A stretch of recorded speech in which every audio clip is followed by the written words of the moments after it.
Good evening.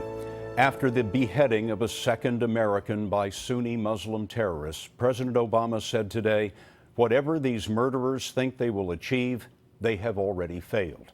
The president said America's resolve has been stiffened by the horrific acts of the group known as the Islamic State of Iraq and Syria. The execution of reporter Steven Sotloff was shot on video and posted yesterday on the web, just like the beheading of journalist James Foley last month. But Mr. Obama, who was criticized for not having a strategy for attacking ISIS bases in Syria, sent conflicting signals today. Garrett was traveling with the president in Estonia. President Obama today called the beheading of Steven Sotloff barbaric and said the killers would be brought to justice. We will not be intimidated. Their horrific acts only unite us as a country and stiffen our resolve to take the fight against these terrorists. The president used some of his strongest language today to describe the U.S. goal of defeating the terror group also known as ISIL.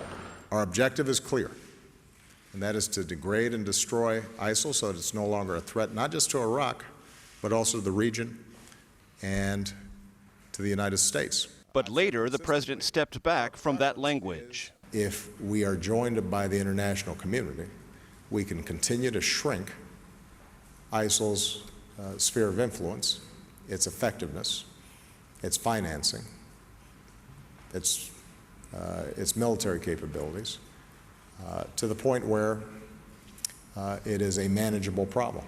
White House officials explained the president meant that before ISIS can be destroyed, the U.S. and its allies must manage to degrade its finances and roll back its territorial gains. It remains unclear if Mr. Obama will expand airstrikes against ISIS from Iraq into its strongholds in neighboring Syria. Today, the president called for a united front. It is very important from my perspective that when we send our pilots in to do a job, that we know that this is a mission that's going to work, and we've got allies behind us so that it's not just a one-off, but it's something that over time is going to be effective. The first day of NATO meetings here is supposed to be about ending the war in Afghanistan and beefing up long deficient NATO defense budgets. But Scott, confronting ISIS is likely to dominate a special sideline meeting the president has organized with the leaders of Great Britain, Germany, France, and Italy. Garrett in Wales for us tonight. Thanks.